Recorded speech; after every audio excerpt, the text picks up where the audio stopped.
पार्थ,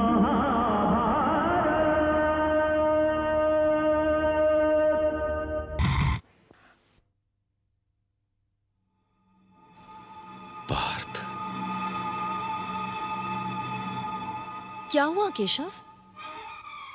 मेरा पार्थ संकट में है सत्यभामा। मुझे इसी समय जाना होगा।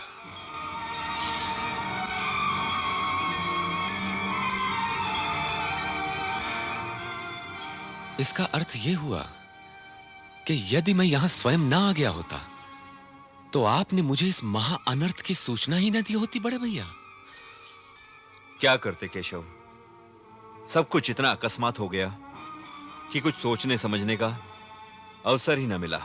और उस दुष्ट अनुशाल ने बात ही ऐसी हमारे सामने रख दी कि हमारी समझ में नहीं आया कि क्या किया जाए। हम अपने परिवार के लिए तुम्हें तो भेंट नहीं चढ़ा सकते केशव। आप ये कहना चाहते हैं कि आप मुझे इस परिवार का सदस्य ही नहीं समझते मजले भैया? क्या आपका परिवार मेरा परिवार नहीं?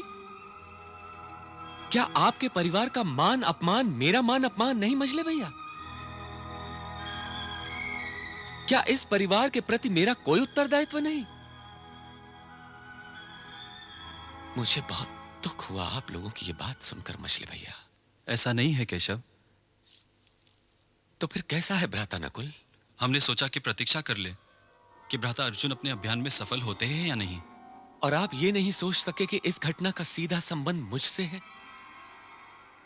अनुशाल्व ने यह सब कुछ मुझसे अपने भाई के वध का बदला लेने के लिए किया है, इसलिए इस घटना की सूचना सबसे पहले मुझे दी जानी चाहिए थी। इसलिए केशव कि मुझे पूर्ण विश्वास है कि अर्जुन सफल होकर लौटेगा। कैसी बातें कर रहे हैं बड़े भैया? अनुशाल्व को यदि आप सबकी शक्ति का भय होता तो वह ऐसे जघन्य अपराध का साहस ही ना करता। पार्थ कुछ ना कर पाएगा। वो दुष्ट अनुशाल्व भाभी श्री पद्मावती को कवच के रूप में प्रयोग करेगा और इस कवच के सामने अर्जुन का हर शस्त्र माटी का खिलौना सिद्ध होगा। नहीं बड़े भैया नहीं, वाद विवाद में समय खोना पाप होगा। एक एक पल भारी है हमारे लिए। मुझे स्वयं जाना होगा। नहीं केशव नहीं, हम अपने परिवार को बचाने के लिए तुम्हें संकट में नहीं डाल सकते। और मैं अपने आप को बचाने के लिए अपने परिवार को संकट में नहीं डाल सकता बड़े भैया।